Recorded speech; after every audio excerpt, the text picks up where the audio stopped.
Please be advised, this episode does have content that some may find distressing. As always, listener discretion is advised and it is not suitable for anyone under the age of 13. Welcome to episode 56 of It's Murder Up North. Please excuse the sound of my voice this week. I'm currently recovering from a cold and have a very sore throat.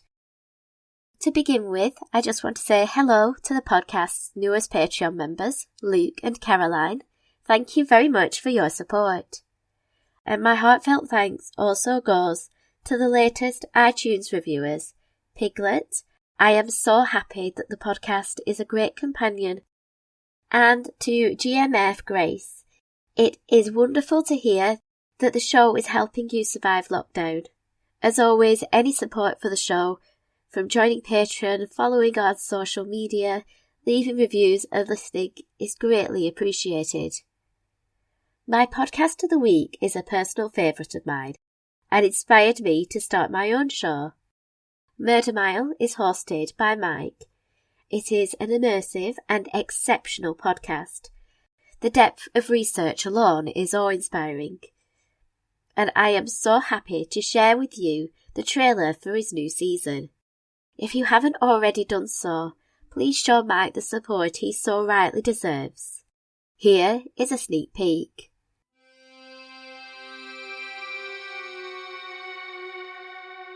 Hey friends, I'm Michael, host of the Murder Mile UK True Crime Podcast. I would be delighted if you joined me every Thursday for a walk through the untold, unsolved and long-forgotten murders of London's West End, featuring hundreds of fascinating true crime tales you won't hear anywhere else. If you're looking for something different, the award-winning and highly acclaimed Murder Mile UK True Crime Podcast is researched using the original police files. It's presented as a dramatisation. Each episode is crafted as a labour of love, and it focuses on the victims' lives in an honest, detailed and sympathetic way. Season 5 has just begun, so why not treat yourself to more than 150 episodes? If that sounds like your cup of tea, search for the Murder Mile UK True Crime Podcast. Thank you. Now, let's head to the episode.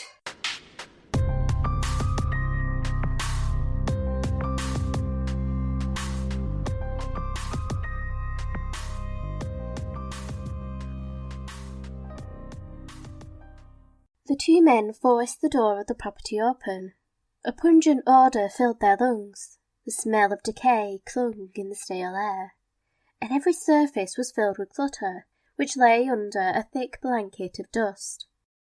It was obvious the home had not been cleaned in a number of months, possibly years, and the occupants seemed to have a fondness for hoarding their belongings, with rooms overflowing with furniture, clothing and trinkets. The two men covered their mouths and noses, through fear of inhaling the foul air that was caused by the rotting rubbish and leftover food that littered the place. It was hard to comprehend how anyone could live in such squalid conditions. It was even harder to believe that this was the home of a well-respected doctor.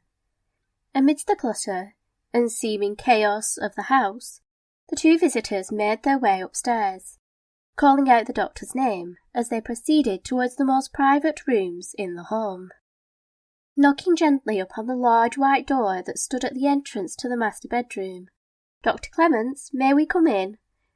A soft, barely audible groan came from beyond the door, causing the two men to swiftly open it. Their eyes fell upon the bed, where Dr. Clements was sprawled, his skin deathly pale, and clammy to the touch. His breathing laboured, his chest heaved, and wheezed with every inhale and exhale, as though the very action was a monumental task. He drifted in a state of semi-consciousness, but no words he spoke, just inaudible utterances and spine-chilling moans. The elder of the male visitors was also a doctor, and he began to attempt to assist the stricken man. His younger companion was the 22-year-old son of Dr. Clements, who stood frozen as he looked down upon his ailing father, clinging between life and death. The 67-year-old Robert George Clements had lived a tumultuous life. His career was a decorated one. He was held in high esteem within the medical field, having held a position of head physician at a number of institutions, and had also penned a number of articles for the medical journal The Lancet. He was born in the city of Limerick in Ireland in 1880, where his father worked as an assistant inspector at national schools. One of 4 sons, Robert lived a relatively comfortable life. His father's role afforded them an elegant home and a good education. Having first attended the prestigious Methodist College in Belfast, where he spent his formative years, acquiring a love of sport, playing rugby as a member of the Collegians Club and for Ulster. He also represented Ireland in lacrosse. The intelligent, athletic and charismatic man was dedicated to carving out a career in medicine, and in 1904 he graduated from the Royal University of Ireland. Following this accomplishment, he studied at Queen's University, where he acquired his medical degree. By 1908, Robert Clements was practising medicine at College Gardens in Belfast, and he found himself a good match with a reputable wife, who came from a respectable family. His bride was Edith Ann Mercier, the daughter of a successful businessman who had amassed a substantial fortune through the Dufferin Flour and Meal Mills Company, which held a patent for a new technique in the bleaching and conditioning of wheat, flour and cereals, and this had enabled the business to thrive. Upon her father's death, Edith benefited from a substantial inheritance which allowed for the married couple to live a life of luxury, affording them some of the finer things in life, which was noticed by many of Dr. Clements' patients, who saw a marked improvement in his manner of dress. Edith herself was a formidable woman, who was a staunch Unionist. She was in favour of Ireland being part of the United Kingdom, and was vocal against the Home Rule Bill. If passed, the Home Rule Bill would have meant that all matters of law and politics would be decided by a Dublin Parliament, which at the time was dominated by the Catholic Church. This was seen by Protestant Unionists to be detrimental to the economy of Ireland and would have a negative impact on the country's cultural identity, and they also feared that they would face discrimination on account of their religious beliefs. Edith was among many middle-class women who fought for reforms and the rights for women to vote. This went against the grain of what was expected of women at the time. It was deemed that women did not have the intelligence to understand such matters, and that politics and government were the domain of men. At the beginning of the 20th century and during the years of the First World War, there was a shift in the preconceived roles of women. Up until that point, middle-class women like Edith were expected to be modest and unchaste until marriage, at which time she and everything she owned became the property of her husband. But unlike the lower classes, where women were forced to seek work in order to provide for their families, middle-class women were expected to be what many referred to as angels of the house, ensuring that the maids did their jobs to a high standard and maintaining the family's social status and reputation. These middle-class women, within their gilded cages, or as one objector to their cause called them, bored housewives, began to want more. Many of them were well educated and became disillusioned by the manner in which they were treated as what many deemed as the weaker sex. From amongst their ranks, women began to demand equal rights. They wanted to be able to vote, and this saw the rise of organisations such as the suffragists, who had taken a peaceful, non-threatening approach in order to have their voices heard, while the suffragettes, who had a motto of deeds not words, took a more disruptive and militant approach. Their actions divided opinions, gaining them both powerful supporters and equally powerful objectors. In the late 19th to early 20th century, there was great political and economical turmoil, and many who had been silenced by gender or class began to speak out, and Edith was among them. A highly educated and talented speaker, she was not afraid to stand up for what she believed in, and she did not shy away from voicing her own opinions, despite it being unbecoming of a lady, which I personally believe speaks volumes for her character, that she was prepared to put her own reputation on the line to be able to fight for what she believed was right. The turmoil of those first decades of the 20th century was exacerbated by the outbreak of World War I, which also heralded a global pandemic of the Spanish flu, in which millions of people lost their lives. The flu was not the only sickness that was spreading at the time, as between 1917 and 1930, people were also dying from another epidemic, known as sleeping sickness. Despite the extensive number of lives claimed by this illness, it has fallen into obscurity. But sleeping sickness would bring devastation to the Clements household when Edith fell ill. Initially her symptoms were mild, with bouts of headaches and feeling fatigued after undertaking simple tasks that did not require much exertion. This led to sleeplessness and delirium. Reports state that following these symptoms, the patient may fall into a coma, and of those who contracted the disease, only 20% of them would live, although the majority of these would remain in a catatonic state, requiring professional health care for the rest of their lives. Edith Clements died in 1920 from encephalitis lethargica, the medical term for sleeping sickness. Her death certificate was signed by Dr. Robert Clements, her husband, whose name and actions had begun to be the topic of conversation. It had not gone unnoticed that Dr. Clements had not only changed in his manner of dress, but his preference for treating primarily female patients had also caused gossip to spread amongst the community. His behaviour following his wife's death also made people suspicious, especially when Dr. Clements left for England the day after Edith's funeral. The doctor relocated to Moss Side, which incidentally was the birthplace of Emmeline Pankhurst, who became the leader of the suffragettes. Moss Side is a district to the south of Manchester, a place which during the 1800s had seen its landscape change from open fields to a sprawling mass of Victorian and Edwardian terraces, constructed to house the workforce of the Industrial Revolution. As such, the population had exploded from just 150 to almost 30,000 people in the space of 100 years, and Dr. Clements saw this as an opportunity to establish his own medical practice. Barely a year since Edith's death, Dr. Clements was already married to a new wife. She was 20 years his junior, and the Liverpool Echo would later describe her as a delicate but most attractive 21-year-old. He resided with his new wife and her widowed mother Agnes at No. 40 Princess Road, a terraced house where they welcomed a son whom they named Robert George Wilson Clements. Tragically, before the child had reached the age of 6, his mother passed away when she was just 25 years old. Not much is known about Mary Clements. She was born in Ireland and had come to Manchester, where her father ran a number of mills. During the late 19th and early 20th century, Ireland saw a large number of people leaving the country following the devastating potato famine, which occurred between 1845 and 1849.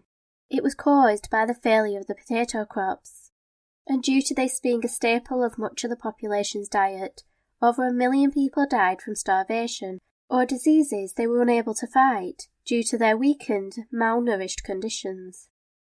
In the following decades, many left the country, having lost family and the incomes they relied on. People reluctantly left in search of a better life, some travelling to America and others settling across the Irish Sea, and so many English cities and towns saw a rise in Irish communities. Upon the death of her father, Mary inherited his estate shortly before her betrothal to Dr. Clements. It was stated that during their marriage, Mary Clements was intermittently in poor health, suffering from frequent headaches, chills and a shortness of breath, fatigue and pain in her muscles and joints. When she died in 1925, her cause of death was listed as endocarditis, which according to the NHS is a rare and potentially fatal infection of the inner lining of the heart. It's most commonly caused by bacteria entering the blood and travelling to the heart. How this diagnosis was made is uncertain, as there was no post-mortem performed on Mary's body, and the death certificate was signed by Dr. Clements. It is reported that Dr. Clements was vocal in expressing his devastation at losing his wife so soon after their marriage. However, he soon found comfort with a new wife, Miss Sarah Kathleen Burke, who was reputedly a friend of Dr. Clements' previous wives, and she too also originated from Ireland. Sarah and Dr. Clements took up residence in the seaside town of Southport. The town lies on the Irish sea coast and is 20 miles north of Liverpool. During the Victorian and Edwardian periods, it was a popular retreat for the middle classes, looking to escape the smoke-riddled industrial cities. Kathleen was described as a bonny and exuberant girl, who seemed to become sickly shortly after her wedding day. She would be bedridden for weeks, and Clements reportedly voiced his fears to his friends that his wife may soon die. His words would become true on the 23rd of May 1939, when Kathleen passed away while in the care of Kenworthy Hydro Hospital in Southport, where she was being treated for stomach cancer.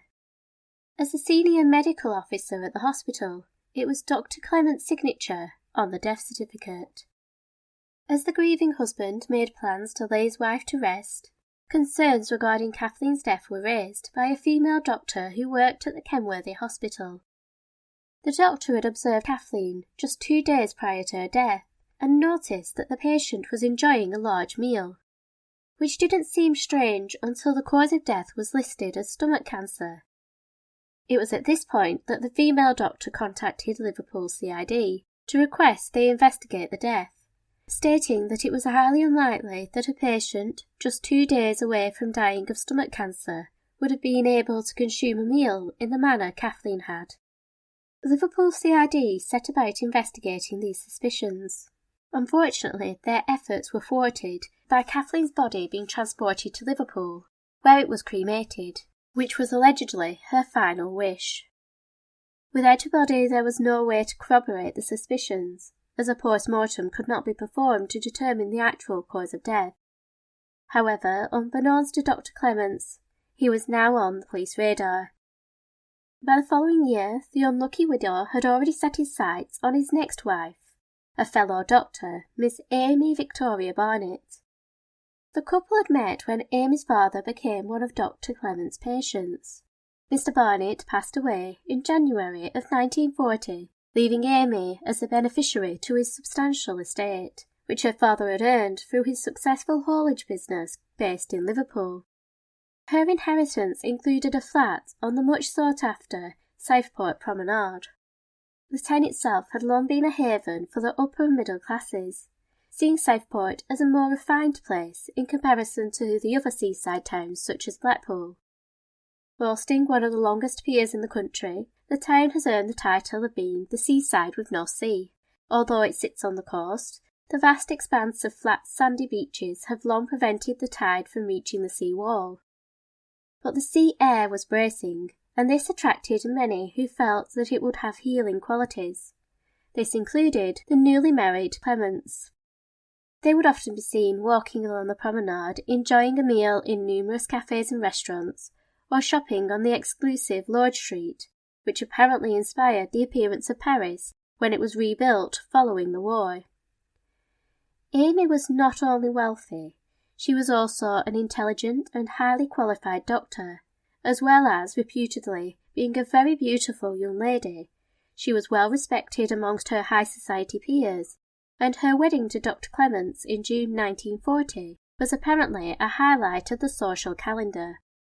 The wedding was a lavish affair, held at St. George's Church in London, and the friend would later tell the Liverpool Echo how smitten the couple were. Quote, "He and his wife were a devoted couple. I don't know of a more devoted couple in Southport. She had no eyes for anybody but her husband." Now, with another beautiful wife, who had recently acquired a large sum of money, Clements was the picture of a successful and upstanding man of wealth and respectability. Trusted as a doctor, seen as a devout churchgoer, but it wasn't long before tragedy would strike once more, as in December 1946, Amy began to feel unwell. As the new year dawned, Dr. Clements kept a diary of his wife's health, in which he referred to her using her nickname V. He recorded that at the beginning of January, V was unwell, and he had called the doctor, who came and took a sample of blood. He reported how her health fluctuated daily from days where she showed signs of improvement, contrasted with days where she had a high temperature and was bedbound. This continued throughout February. By the beginning of March, after having a number of days of vomiting, V seemed to improve, to the point she was able to take a walk along the promenade, and accompanied her husband on a trip to Preston to attend a lecture. Her condition showed a marked improvement by the end of March, yet on the 8th of April she fell ill again. The doctor was summoned, and Dr. Clements recalled the practitioner's visit, quote, "He is interesting and clever, but should stick to medicine." On May the 26th, Amy felt in good health, and having eaten a meal, she and her husband took a walk along the promenade to enjoy the cool evening air. They were seen by a number of acquaintances as they strolled along arm in arm. As they walked, Amy began to feel dizzy, and her legs grew weak. Dr. Clements was forced to aid his ailing wife back to their house, where she slipped into unconsciousness. Sending for his wife's doctor, who arrived at the residence at 20 to 12 that night, the doctor was instantly stunned by Amy Clements' condition, given that she had been in good health in recent weeks, and now he feared she was close to death. Her breathing fluctuated from heavy and laboured to rapid breaths, and upon lifting her eyelids, the doctor noted Amy had pinpoint pupils. Concerned by his patient's grave condition, the doctor arranged for Amy to be transferred to Astley Bank Nursing Home, where she would receive specialist care. Upon her arrival at the home, Amy remained in an unconscious state, still displaying irregular breathing, and her complexion was ashen. Dr. Clements wrote in his diary regarding his wife's final hours, quote, "V commenced to lose her voice, losing power in her limbs, got her home with difficulty and fearful headache, got her to bed, prepared tea, and V felt better after it. After washing up, found her unconscious. Sent for doctor, later another doctor, transferred to Astley Bank Nursing Home. Never recovered consciousness. Died 9:15 a.m. An adorable wife. She was good and devoted, never fair to herself." But this time, suspicions were raised surrounding her death, only heightened by the findings of a private autopsy which was requested by Dr. Clements, in which Amy's death was recorded as being from natural causes. A prominent doctor, along with police, were not convinced by these findings, and ordered a second autopsy to be carried out. But it became a race against time, as funeral arrangements had already been made, and in a dramatic turn of events that would make the newspaper headlines, the police were forced to halt the funeral as it was underway. However, the second post-mortem was hampered. The original pathologist had discarded of Amy's organs, despite being advised not to, and so all that could be used to help determine cause of death was the spinal column.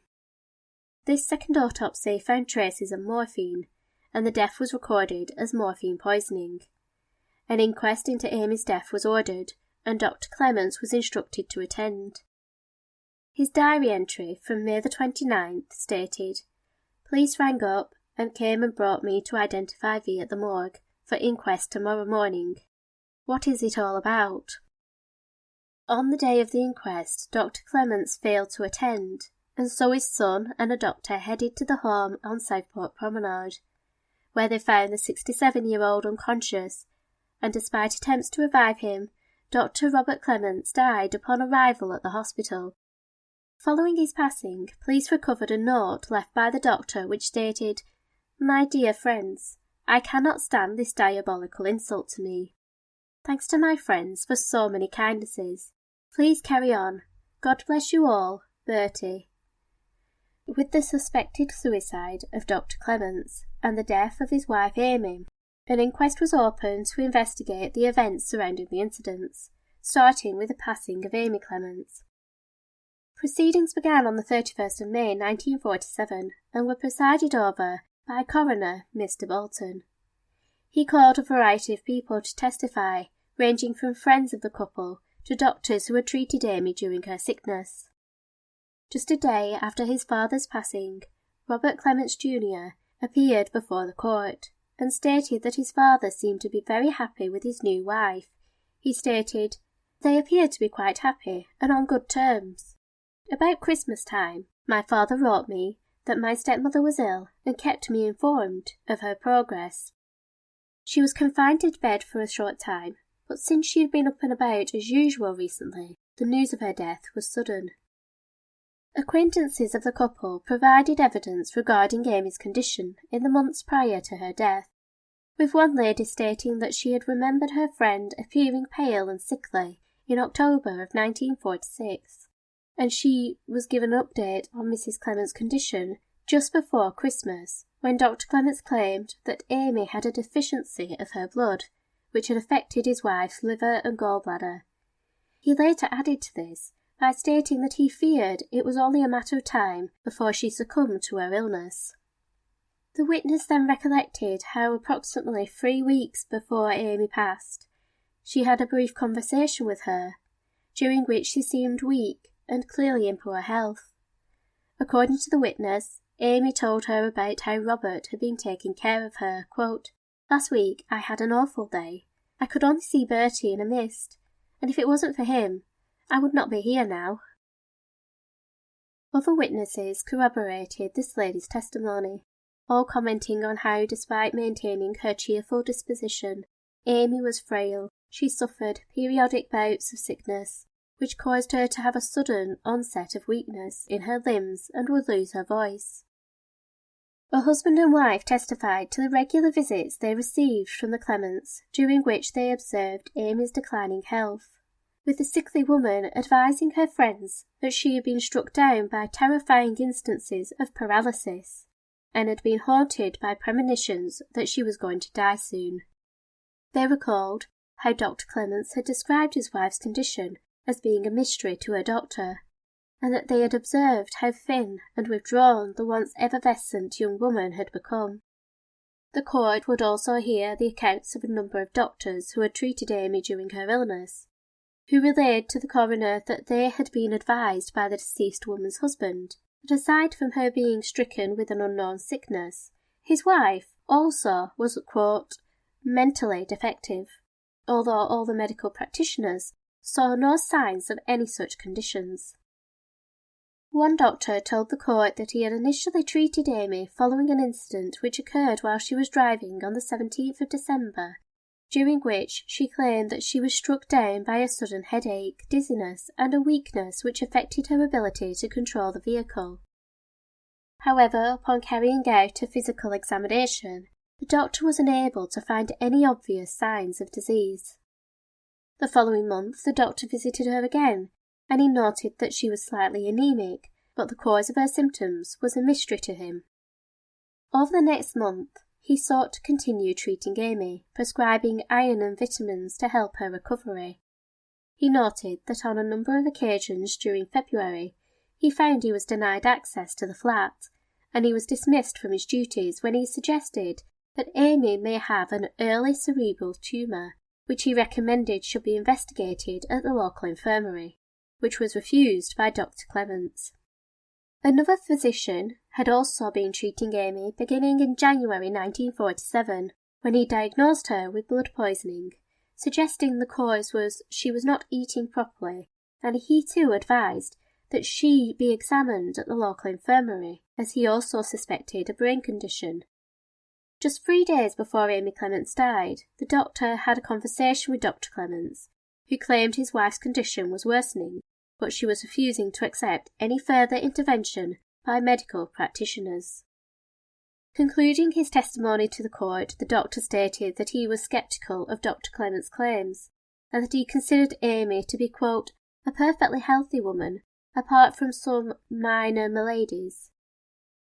A key witness at the inquest was a respected physician called Dr. Holmes, who was the chair of the Southport Medical Board and had been both Dr. Clements and Amy Clements' physician.